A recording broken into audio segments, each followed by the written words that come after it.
Lunch पश्चात पुनः आप सभी लोगों का हार्दिक अभिनंदन है। और अब आपको एक ये सूचना है कि हम तीसरे सत्र में, और अगर प्रारंभिक सत्र को भी जोड़ें तो चौथे सत्र को प्रारंभ करने वाले हैं। और इस सत्र के संचालन के लिए मैं सुश्री दिव्या मिश्रा को, प्रियदर्शिनी को आमंत्रित करता हूँ।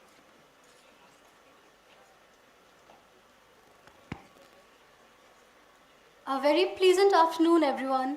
Hope you all are here with all the energy back. This is Divya Priyadarshini from Transform Rural India, once again welcoming you all. Our upcoming session will dive into the critical need for a green economy, which is need of the hour.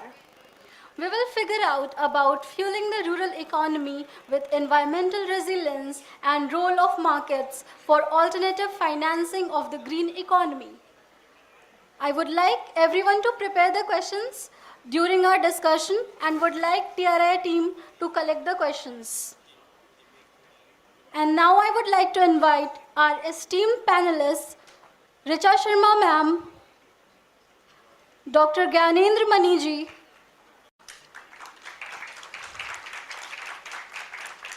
Mr. Levin Conceso and Sandeep Kandaji to come on stage.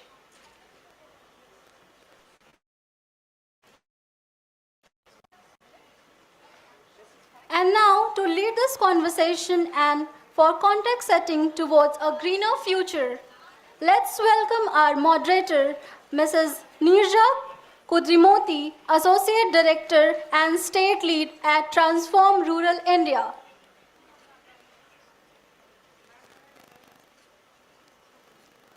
A very good afternoon, everyone. I hope I'm audible.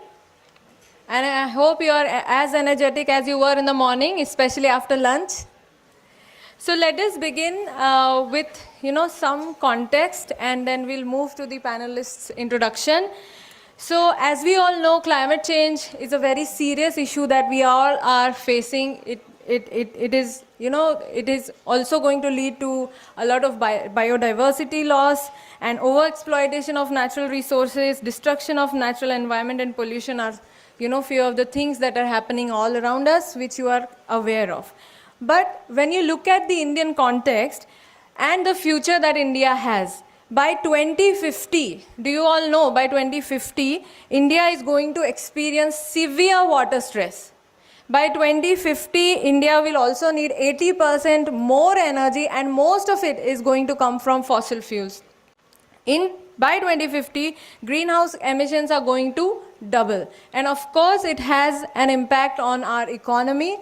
And that's why there are many conversations around green GDP and green economy happening around. India, of course, has committed, has recognized the problem and committed to the UNFCCC that they will reduce the emission intensity by 33% by 2030 and additional sequestration of almost 3 billion tons of CO2 equivalent from the forestry sector. Chhattisgarh, as you all know, is a very, very resource-rich state. And the state's economy is primarily founded on the AFLU sector, which is the agriculture, forestry, and other land use. And apart from that, the other sectors are manufacturing, construction, real estate, and so on. More than 60% of our population lives in rural India, and of course it is our rural economy and AFLU sector is very much connected. So that's why we are going to take this conversation ahead in terms of understanding what could be some possible solutions around these issues. Can, making natural resource more expensive be the solution, or making the environmental damage more costly be a solution? So let us explore the answer to some of these questions with our esteemed panelists, and I again welcome you all. I hope this context has kind of helped you to tune into what's going to come ahead and what you can expect. Thank you.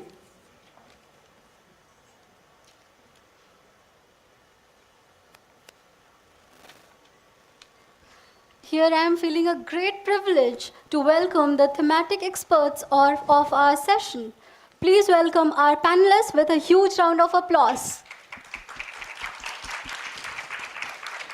Please welcome Richa Sharma ma'am, She is a 1994 batch IAS officer, currently an additional Chief Secretary Forest and Climate Change, Government of Chhattisgarh. Known for her work in eliminating corruption and promoting sustainable practices, she also served as Secretary for the Department of Food and Public Distribution, where she was pioneer in eliminating the corruption in paddy procurement system. She has also served in Central Deputation, where she served as an additional Secretary, Forest, Environment and Climate Change. Welcome, ma'am. Now welcome our next expert, Dr. Gyanendra Mani, sir. He is a Chief General Manager, joined as officer in charge of NABARD Chhattisgarh, an agriculture economist with extensive experience in rural development and sustainable finance. Dr. Gyanendra Mani has made immense contributions to the academic world with over 100 publications to his credit in form of books, study reports, research papers in Indian and international journals. Welcome, sir. Now I would like to welcome Mr. Levin Conceso, Program Manager, World Resources Institute, India's Energy Program, focuses on developing sustainable energy solutions for vulnerable communities. Lanvin also helped development partners design, fund, implement, and monitor sustainable energy initiatives in a variety of sectors, including health, livelihood, and education. Lanvin serves on the WRI Staff Assembly and is the organization's Global Diversity, Equity, and Inclusion Ambassador. Welcome.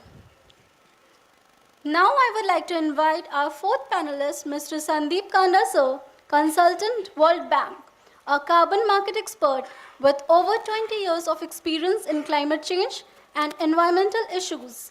He has been involved in various capacities in development and assessment of more than 1,000 climate change mitigation projects and programmatic activities worldwide. Welcome, sir. Now I would hand over the stage to Nirja. Thank you.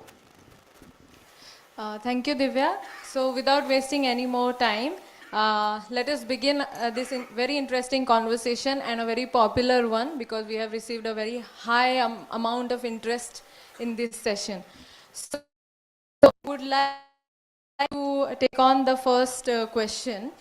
And I would like to ask you, what are some macro trends around green economy? What are some global level thinking in terms of India? And what are different kinds of investments or the investment opportunities that are there out there, which India can tap for taking this green economy forward? Thanks, Nuja.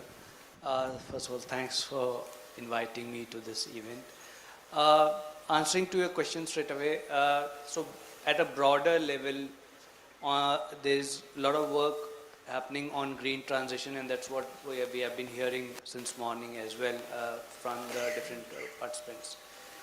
In terms of the bank's involvement on this, you might be aware that the bank has provided a big line of credit for green hydrogen, and there's a lot of money which is coming in for compressed biogas as a project to alleviate different aspects, not just the energy part, but also the waste sector, waste management part of it. And at a more granular household level or rural perspective that we have as part of the session, there's a lot of work happening worldwide on different dimensions, on clean cooking, clean water, energy access, circular economy related, precision agriculture and the likes. And these have bearing across different dimensions, in the sense that since morning we heard about health sector being talked about, water sector being talked about, we heard about the issues of the rural economy being made resilient. And in that very context, with my line of work, I would like to bring all these pieces together from a carbon market perspective, wherein it could be seen as a driver for providing these benefits to the rural households across different dimensions, and the rural households would benefit from cleaner household, like the indoor air quality gets improved through a clean cook stove. The water related diseases and the burden that the family faces gets reduced because of clean water that is being provided, and the energy excess or the clear solar based lighting and the likes kind of improves lot many other aspects of the impacts which could happen because of kerosene lamps and the likes, fire and all, to name a few. So in this sense, some broader numbers if we see, at a household level, there could be a possibility to get carbon credits from these interventions of the order of about 6 to 10,000 at the current market prices per year. But I am not harping on that bit of money, but more on the benefits that the households accrue from such interventions. So just to This 6 to thousand is additional, Yeah. over and above what they already do. Exactly. So you have a household, and that household could get this either this monetary benefit purely from the carbon revenue part of it, but they also benefit from less expenses towards these activities. So in the earlier part we were discussing with the other panel members. So two specific cases from different aspects I'll like to bring forth, which are relevant to the current context also. One is on solar pumping, with a case from Gujarat, and although this is for the salt pan farmers, they are saving somewhere around 1,20,000 per year, replacing their diesel pumps with solar pumps. That's one example. Second, from our neighboring state, from Pakistan, there is a rice cultivation project out there, and through improved rice cultivation practices, through alternate wetting and drying as a method for rice cultivation. We heard that on the morning session also of flooded rice fields leading to methane emissions. So they have changed their practices, and that change of practice has led to 20% increase in the yield. So apart from the savings on the fertilizer and the pumping cost of the order of 2,000 rupees per season. So these are like broader numbers just to ponder upon that how benefits could be accrued at a household level. And since these are like small interventions, but somebody needs to aggregate them all together. So we have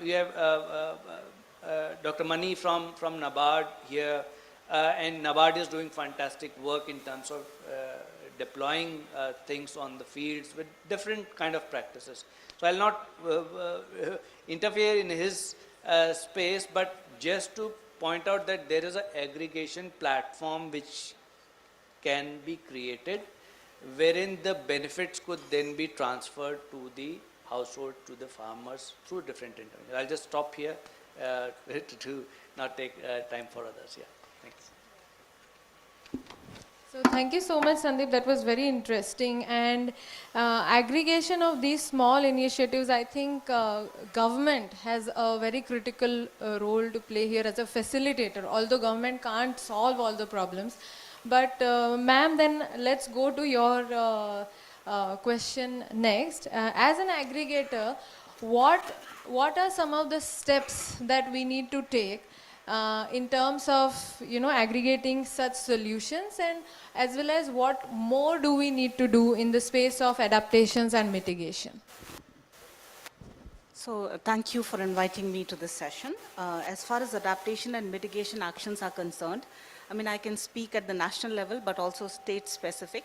So, India as a party to the Paris Agreement has already submitted its very ambitious climate targets, and there are, you mentioned two of them. So there's a third one also on non-fossil installed electric capacity, and that target is now stands at about 50% by 2030. And there is a target for creating an additional carbon sink of 2.5 to 3 billion tons, etc. So India is undertaking its mitigation and adaptation actions through its national missions on climate change. It's called the National Action Plan for Climate Change. Now, obviously, national level policy planning must seep down to the state and local level as well. So whereas you have a national solar mission, a national mission on water, on energy efficiency, on sustainable agriculture, on sustainable habitat, etc., those are mirrored with obviously state-specific changes in the state action plans for climate change. So Chhattisgarh has also formulated its state action plan for climate change. It reflects all the sector-specific and cross-sectoral adaptation and mitigation actions that the state is already undertaking, using its state budgetary resources and money coming in from the central flagship schemes, and also what it plans going forward, because India has upped its climate targets, because it achieved 2 of its climate targets ahead of schedule, 9 years and 11 years ahead of schedule.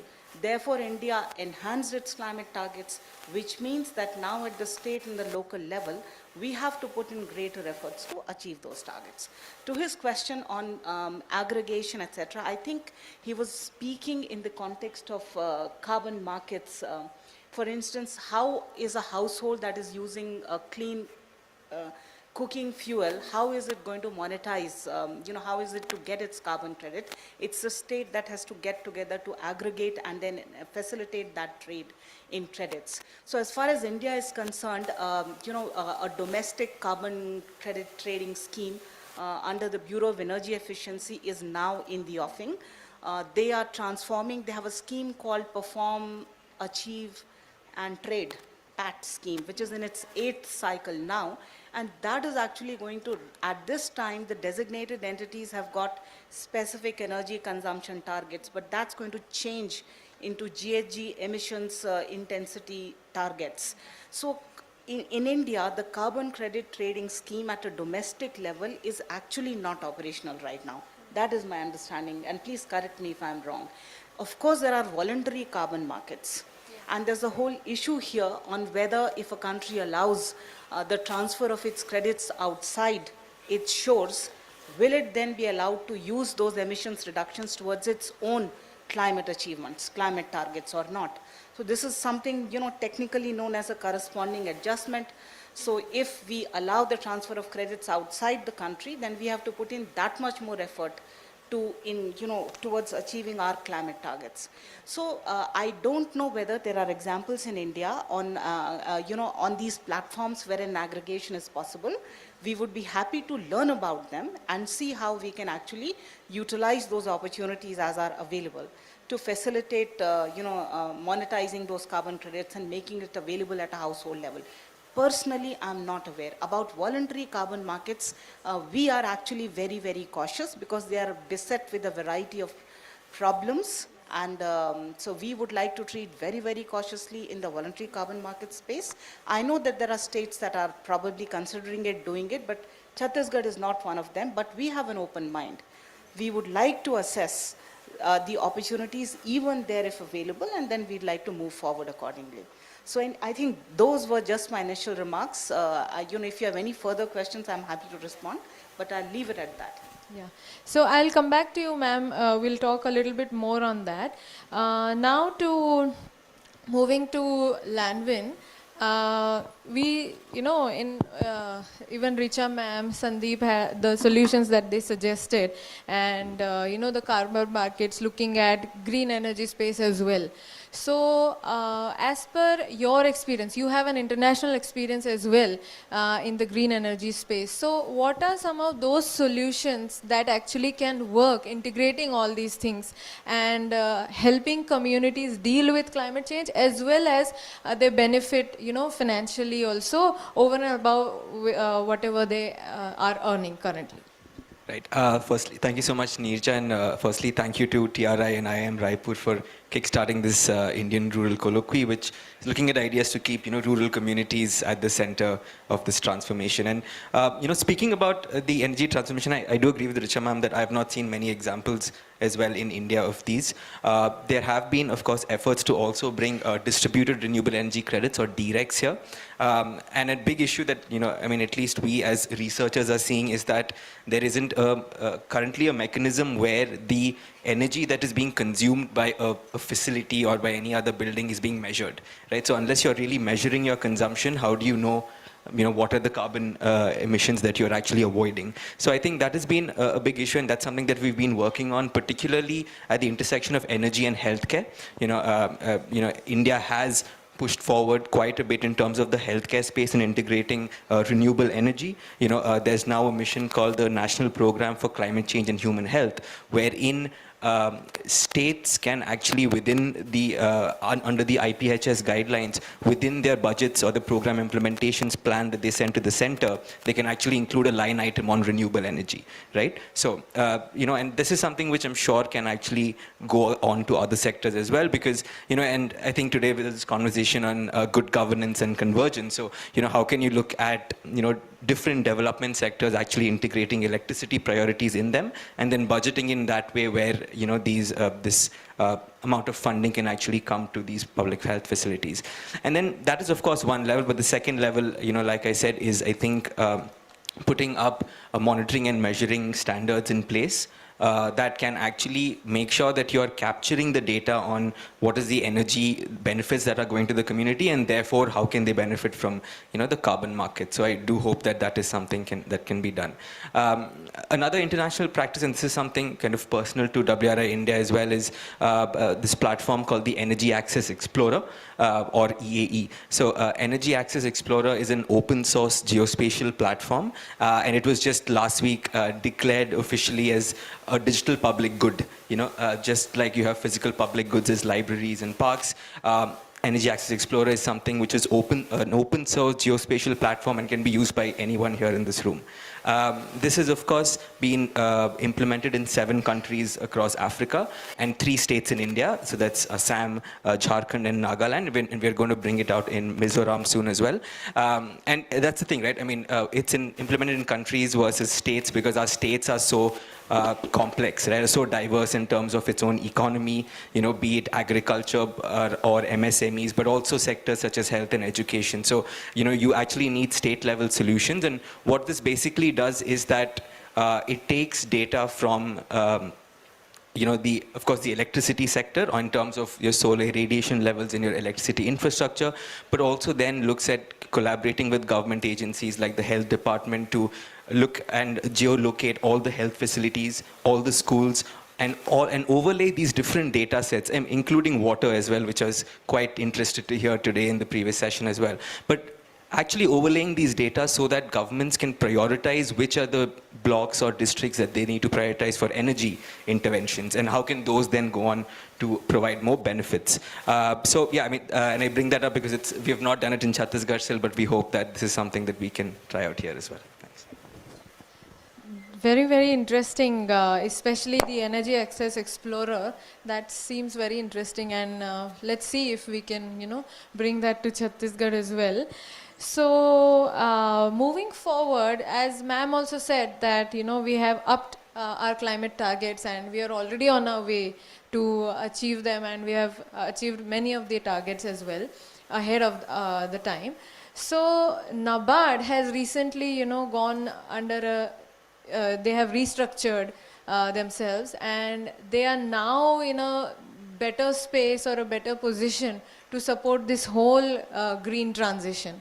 So what can some financial institutions like NABARD, bring in to match the targets that we are supposed to, and, ensure that we stay on track?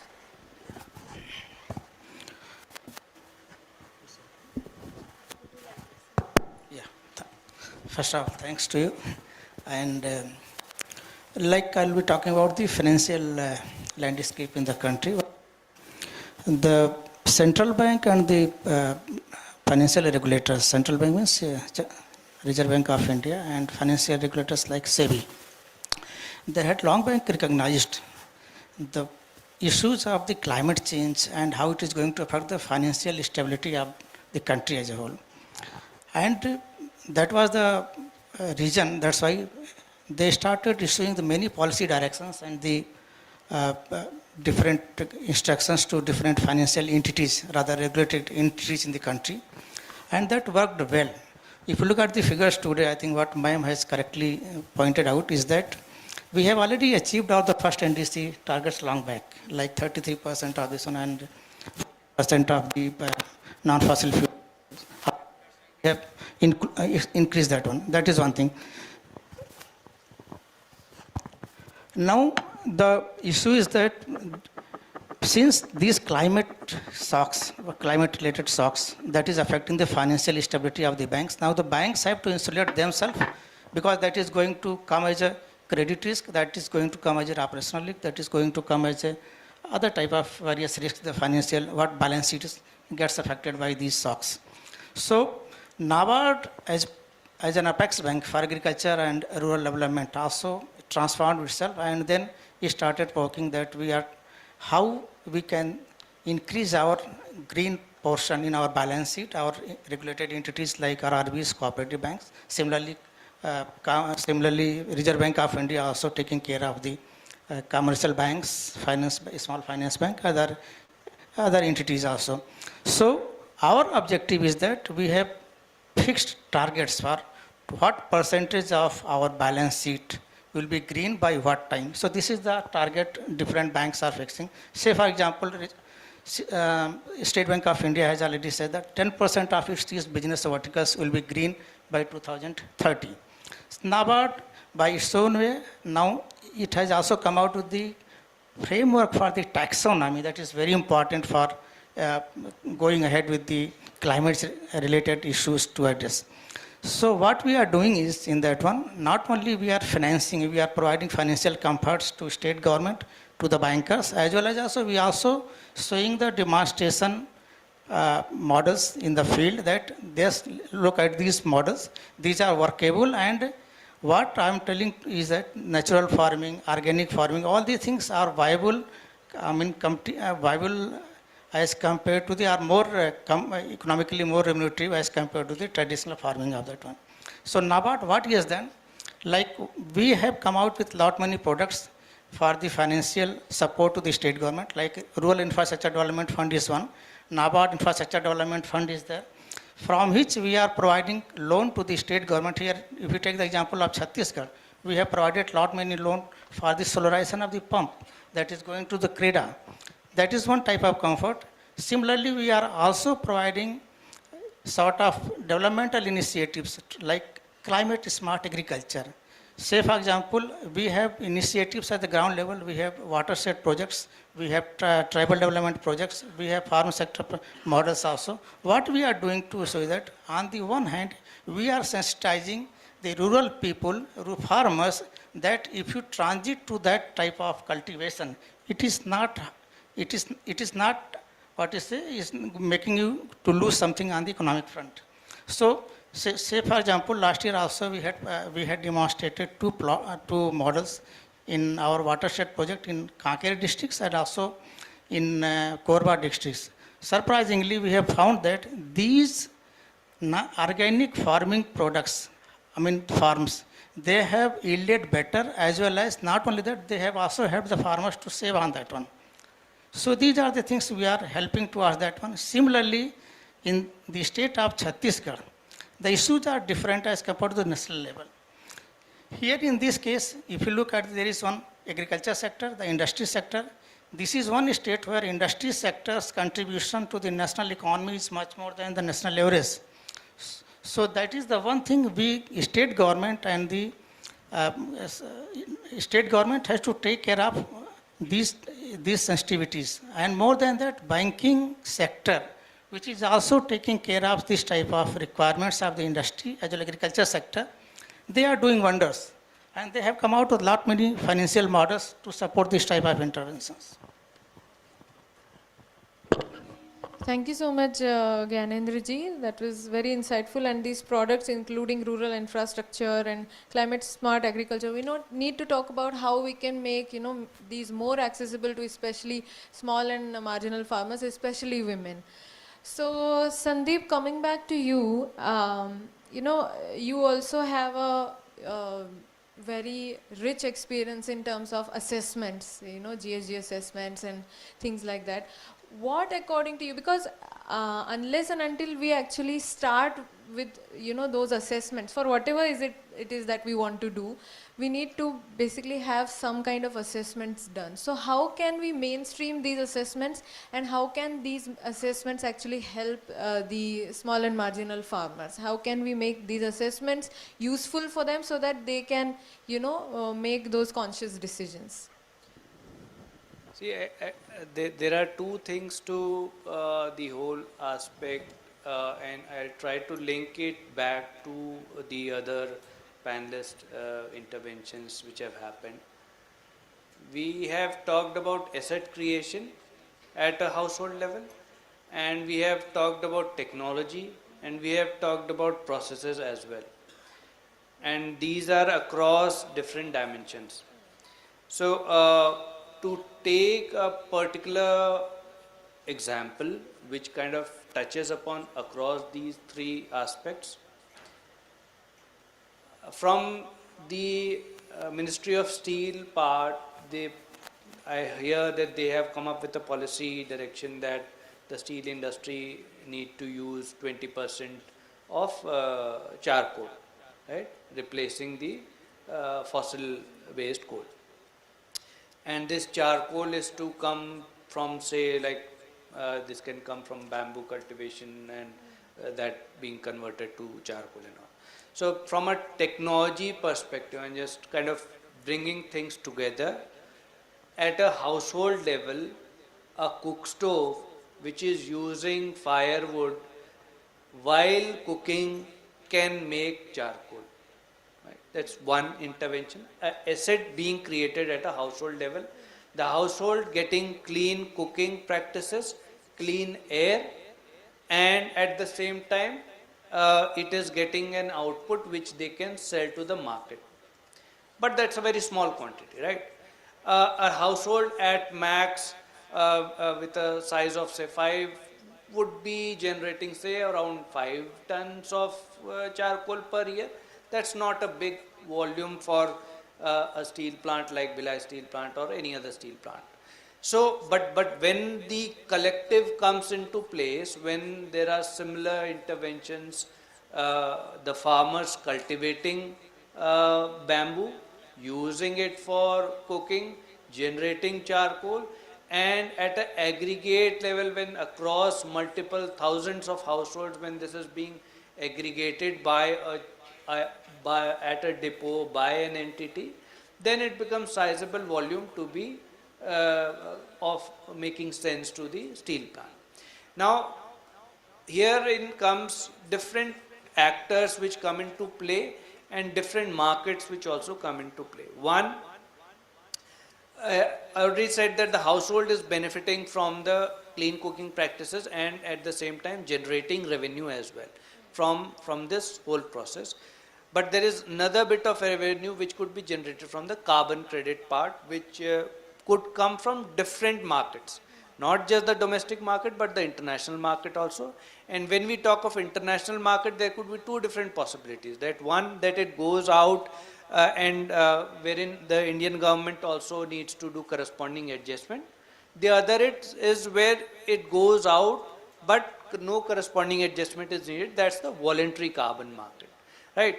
And incidentally, there are many programmatic activities happening currently in the country and including in the state, wherein other players are taking up this role of aggregator. They are providing the cook stoves to the households for more or less free actually, but in lieu of the carbon credit which it generates. So it's a clear benefit sharing arrangement. You get a stove which is kind of costing around, say, like 3,000 rupees, but you get it for a fee, for a nominal fee of 100 rupees or something like that, or for free. But the carbon rights rest with that aggregator. Now that aggregator collects these small pennies, small credits per household, which could be of the tune of 2 to 5 credits per household. Now if they are doing a million such households, right, then it becomes a handsome amount, right? If these credit gets sold in the international market, say for like $10, which translates to somewhere around 800 rupees, then you can imagine that what's the volume that they can generate out of it, right? So this is where different markets and different models come into place and play a synergistic role, wherein everybody benefits out of it. So the manufacturer who manufactures gives employment. The stove user at the household level saves the burden of collecting firewood and at the same time probably generating some revenue if it is a charcoal producing stove as well. So there are different ways in which things can be worked out, but the key question here, and bringing the ministry as well into picture, not just MOEFCC, but also other ministries like the Ministry of Agriculture and Farmer Welfare, they are also planning to do pilots and activities whereby the farmers could benefit out of it.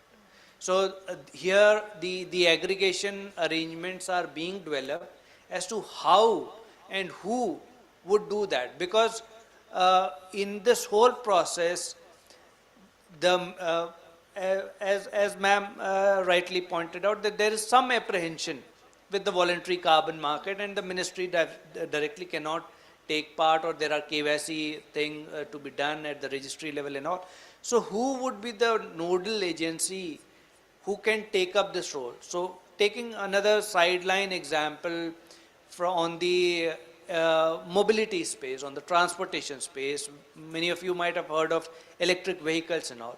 So SIDBI is taking up a role over there. SIDBI as a bank with a green vertical, providing loans to either through SIDBI directly to SMEs or through other partner financial institutions, they are taking up this aggregation role. So they have developed a programmatic activity and they have listed that on the carbon markets, and the credits which could get generated from these shift of conventional fossil petrol diesel fired vehicles to electric vehicles can generate credits, and these credits would be accrued by SIDBI. Now we have to bring the circularity part of it also into picture.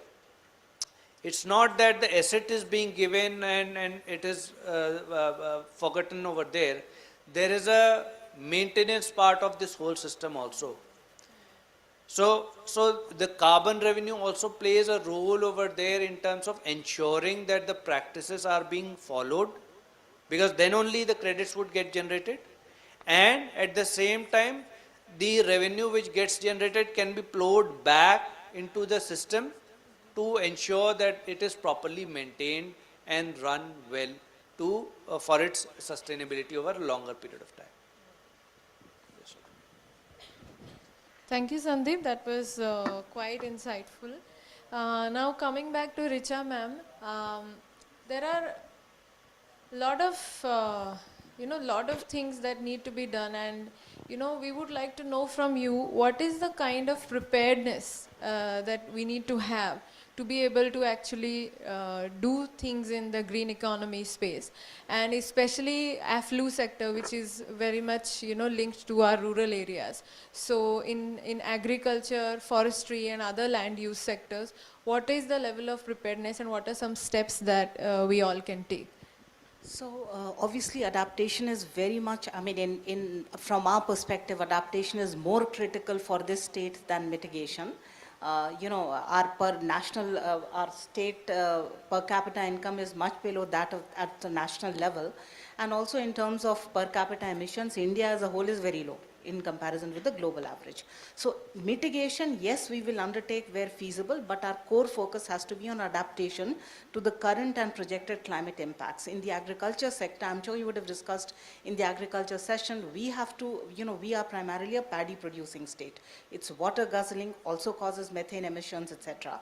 Now there is a clear, there is a system of assured purchase at minimum support price for paddy, which is not available for any other crop. So we should be looking at policies to incentivize cultivation of, hardy climate resilient varieties of crops.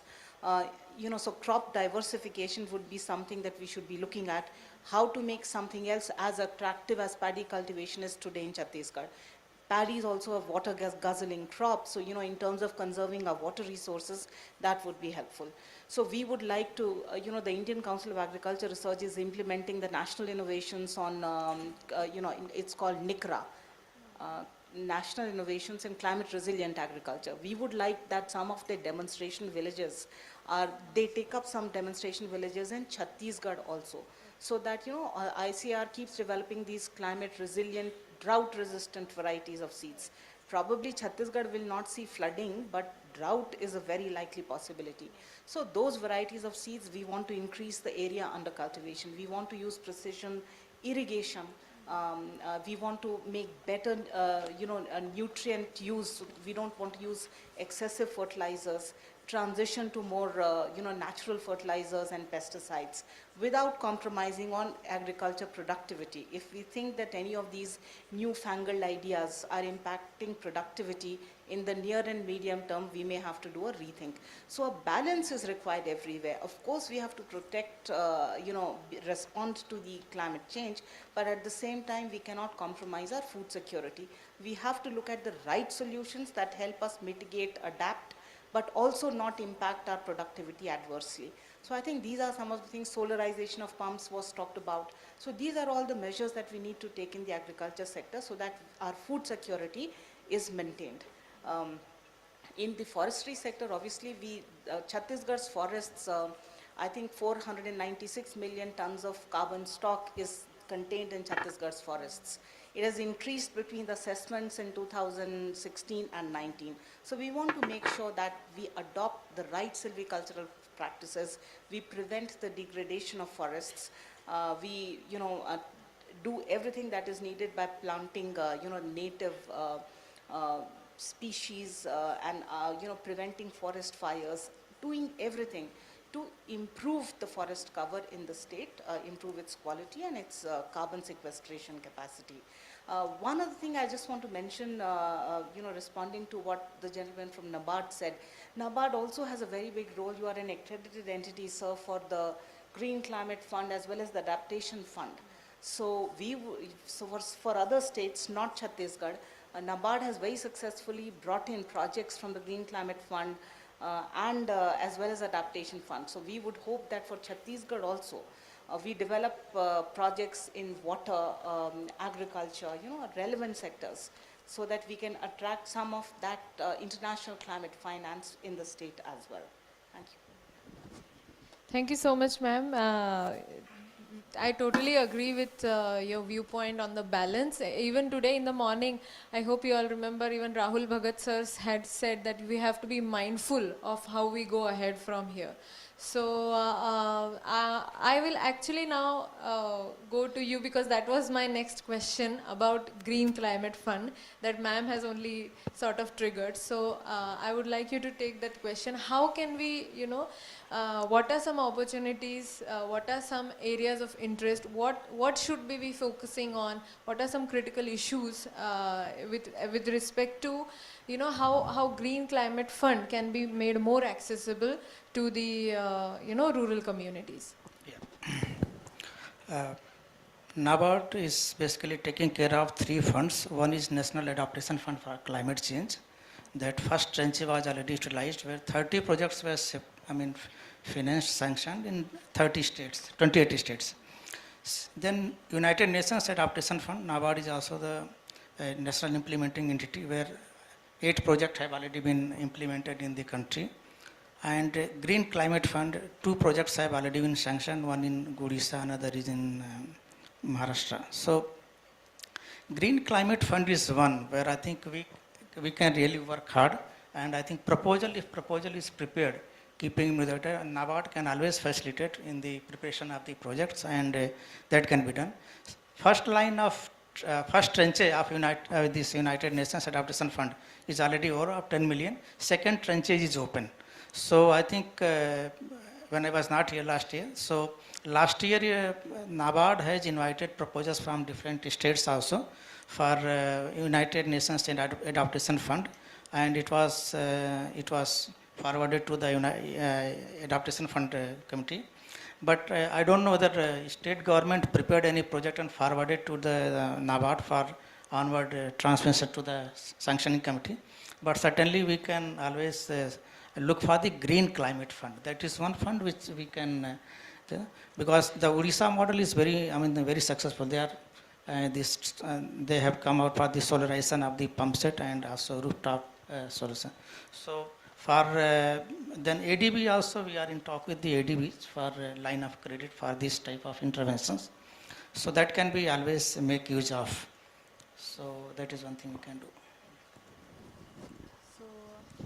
Now, coming back to Landwin, with respect to the 2030 global commitments, what according to you are certain pathways to be able to make the clean energy affordable, accessible to communities? What can we collectively do, the Samaj, Sarkar and Bazaar, to actually achieve that?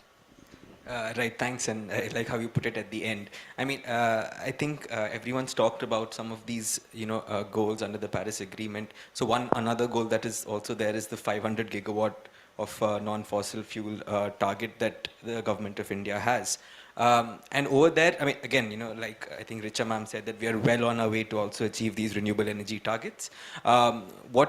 And something that I'd like to say is that when you look at SDG 7, it talks about affordable, sustainable, but also reliable electricity, right? So I think a critical next step is also to ensure that electricity is reliably available 24/7, especially in rural India, right? We have achieved significant progress, especially through Saubhagya scheme as well towards household electrification, nearly universal household electrification. And I think what we need is a similar drive in other, development or social sectors, right? Be it healthcare, be it education, be it agriculture and livelihoods. How can we look at renewable energy playing a role here? And speaking specifically from the rural India context, I think it is very important that, solutions are not going to be mega scale solar parks or wind turbines, right? It's going to be more decentralized solutions like clean cooking, like distributed solar for irrigation or distributed solar for rooftop. So these solutions may not look big in the gigawatt scale, but their impacts are manifold, right, on different sectors. So how do we make sure that, when we have this larger 500 gigawatt target, how do we actually carve out a target for distributed energy, right? And then work towards that in different sectors. Chhattisgarh, through CREDA, NABARD and all of these interventions is one of the, leading states when you look at decentralized renewable energy. So it's of course, up there with the best, but I'm sure, we can do more on that front. And when you speak about the pathways, I think I can name three or four, at least the Samaj Sarkar one, as you said. First is, of course, policy, right? And like I took the example of the healthcare sector, it is very important that various development sectors integrate energy as a key priority, as a key infrastructure priority within that, both from the perspective of policy integration, but also financing those infrastructure within that. The health sector has done it. We're seeing it for solar irrigation now, but there is a lot more opportunity for renewable energy integration in different development sectors to take place. Another is data. I think we spoke in the previous sessions, data governance, updation of data, ensuring that data is of the highest quality and is updated every year. That becomes very key to make sure that any platforms that we develop actually make sense on the ground, when we actually validate that.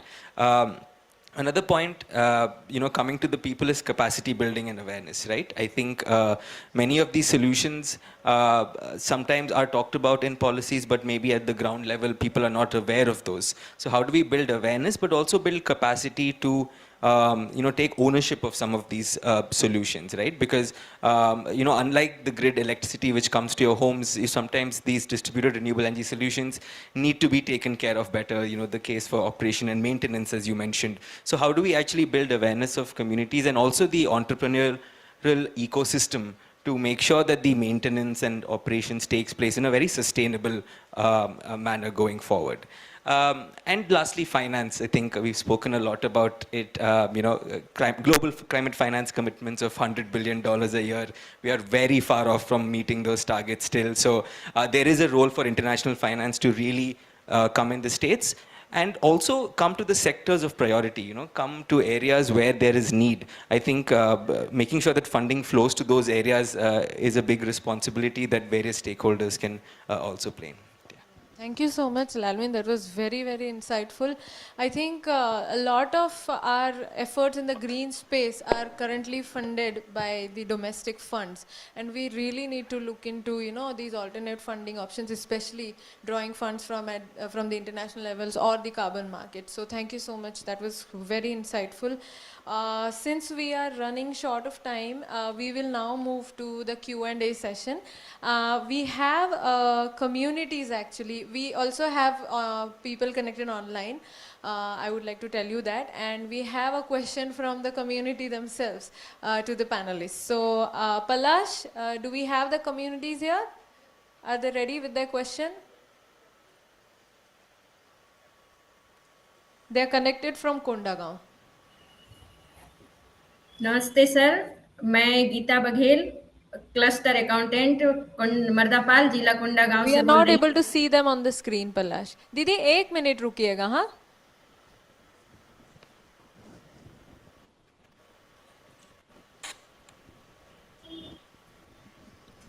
दीदी बोलिए, स्वागत है आपका. आप सभी को नमस्ते, मेरा नाम गीता बघेल है, मैं cluster accountant Mardapal, block Kondagaon, जिला कोंडागांव से हूँ. सर, हमारे क्षेत्र में अधिकतर किसान कोदो कुटकी या रागी का खेती करते हैं, जिसका प्रोसेसिंग बहुत ही कठिन है.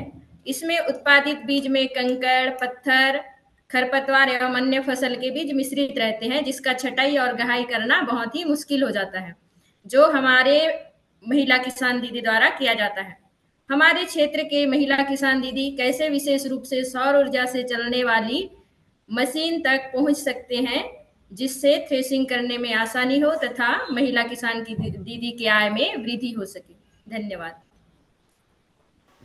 So anyone? हाँ. She's asking about solar threshers and how can we get access to that? So anybody would like to take that question? एक शायद सीधा तरीके से आपके सवाल का जवाब ना हो, बट कोशिश करूँगा. सो आपने सोलर थ्रेशर की बात की.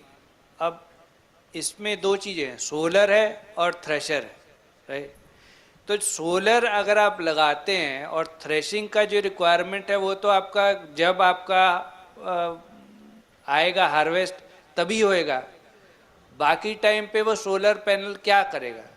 तो इसलिए आपको उसको पूरे टाइम यूज़ करने के लिए उसका बाकी चीज़ें के लिए भी देखना पड़ेगा कि आप उसको पानी के लिए इस्तेमाल करें या बिजली के लिए इस्तेमाल करें या और चीज़ों में इस्तेमाल करें. एक तो वो बात है. दूसरी बात कि जब एक जगह पे एक छोटा प्रोजेक्ट ऐसा लगना हो तब तो बैंक में जा करके अर्जी दे करके उस पर लोन मिल सकता है और वो प्रोजेक्ट लग सकता है. बट बैंक को ये समझ में भी आना चाहिए कि भाई आप जो चीज़ लगा रहे हो, आप बैंक को पैसा वापस कैसे, अगर लोन लेते हो तो आप बैंक को पैसा वापस कैसे करोगे उस चीज़ पे. तो वो चीज़ को उसका एक बिजनेस मॉडल बनाना पड़ेगा और वो सिर्फ थ्रेशर के बेसिस पे शायद नहीं चल पाएगा.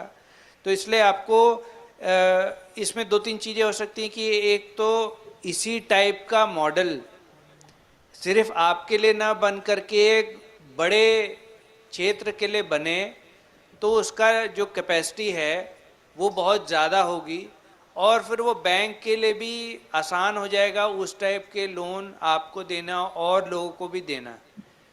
तो इस तरीके से इसको थोड़े वे में एड्रेस कर सकते हैं possibly. That's what I think. मुझे ये पूछना है आपसे कि ये जो प्रायोरिटी सेक्टर लेंडिंग में यदि ये तकनीक उपलब्ध है, कहीं राज्यों में अगर इस तरीके से यूज़ होता है, तो ये तो प्रायोरिटी सेक्टर लेंडिंग में कवर्ड होगा और इसके लिए ऋण लेकर के लोग ले सकते होंगे। बिल्कुल मैम, आई थिंक उससे ज़्यादा मैं ये सजेस्ट करूँगा, जैसे पता नहीं बहन को पता है या नहीं कि जो कृषि समूह बन रहे हैं, कृषि समूह अभी बहन के पास केवल 1 या 2 या 3 एकड़ ज़मीन होगा, वो केवल उनके बारे में चिंता कर रही हैं। जब एक कृषि समूह हो गया, उसमें कृषि समूह में 300 से जो 500 फार्मर आ गए, तो 500 जब ये प्लानिंग होगी कृषि समूह के, तो 500 एकड़ की बात होगी, ना कि इनके 1 एकड़ की बात होगी। उस समय जो हमारा एग्रीकल्चर इंफ्रास्ट्रक्चर फंड ऑलरेडी है एफपीओस के लिए, फार्मर्स प्रोड्यूसर्स ऑर्गेनाइजेशंस के लिए, वो उसको बहुत इजीली हेल्प कर सकते हैं। और ये समूह बनाकर रजिस्टर्ड करके सारा एक जगह पे एग्रीगेट करके प्रोड्यूस को उसकी थ्रेसिंग की जा सकती है, तो पूरे साल रहेगा। और एक एफपीओ का होने के नाते इनको और उसके जो कंसेशनल रिफाइनेंस है उसमें वो भी मिलेगा। प्रायोरिटी सेक्टर लेंडिंग में रिन्यूएबल एनर्जी का भी एक इम्पॉर्टेंट सोर्स है। अनफॉर्चुनेटली अगर आप हमारे स्टेट में देखें तो पिछले साल का अभी मार्च 24 का फिगर देखें, केवल 7 करोड़ रुपए, केवल 7 करोड़ रुपए out of the 2.02 lakh crore जो टोटल क्रेडिट डिसबर्स हुआ है। इसका मतलब ज़रूरत तो है लेकिन ज़रूरत हम है, दे नहीं पा रहे हैं। तो हमें ये देखना है कि ये तकनीक कहाँ उपलब्ध है, इसको हम किस माध्यम से इंडिविजुअल के लिए वायबल भी नहीं है। मैं अल्टीमेटली अगर ये एफपीओ के माध्यम से जाएंगे, ये बहुत ही अच्छा अप्रोच है। और उसमें बना करके पूरे साल का इनके पास उसकी वायबिलिटी रहेगी, हायर पे भी दे सकते हैं, बहुत अच्छा यूज़फुल रहेगा। दीदी बहुत बहुत धन्यवाद आपके क्वेश्चन के लिए। इस वजह से हमको ये पता चला कि किस तरह की नीड है कम्युनिटी की और इसके लिए सोल्यूशन भी है। बीच में जो प्रोसेसेस या कुछ चीज़ों की गैप है वो कलेक्टिवली हम लोग सॉल्व करने की कोशिश करेंगे। बहुत बहुत धन्यवाद। हमारे पास थोड़ा समय है तो एक और क्वेश्चन लेने का स्कोप है। ये क्वेश्चन आया है रिचा मैम के लिए specifically. Afforestation activities over barren land can generate a lot of green credits. Is there any mechanism from the forest department to keep a track of this trade and trade in such green credits? So the Ministry of Environment, Forest and Climate Change in October or November 2023 has come up with some guidelines for the green credit scheme. Degraded forest lands actually have been identified across states, including in Chhattisgarh. So credits will be, the registry has just been made by the ICFRE. In our state, there are some 5 PSUs, I think, that have sought for land for undertaking plantations to generate green credits. So this is a very voluntary kind of activity. There's no monetization that is possible. It's very different from carbon credit. So under the green credit scheme, work has just about started. In Chhattisgarh, as I mentioned, there are 5 PSUs that have asked for degraded land where they will take up plantation. Credits will be generated, but how and when they are going to use it, that is yet to be decided. So it's just at a very initial stage, green credit. There's a portal which MOEFCC has also come up with. Thank you. So thank you, ma'am. I think there's a lot of scope actually going ahead that we can look at. We spoke about so many different ways in which we can actually move towards a greener economy, and we are already on the way to it. We spoke about carbon credits, but also carbon rights. We had circularity mentioned multiple times in our discussions, and we also have come up with certain technologies that are available, certain processes that need to be carved out and that are already in place, and what are different kinds of markets and alternate financial models through which we can actually make this green economic transition. So thank you so much for this insightful and exciting conversation. This brings us to the end of our discussion today. I hope you all enjoyed this conversation. We have a lot of learning and a lot of innovative ideas that we need to look forward to. I request Divya to please take this session to its end. Thank you, Neerja. It was such an engaging session and we want to listen more. But in the respect of time, we have to move ahead. So give a huge round of applause for our esteemed panelists. Now it's my pleasure to invite the Transform Rural India team to present token of appreciation to our panelists.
Once again, thank you so much for making our event a success.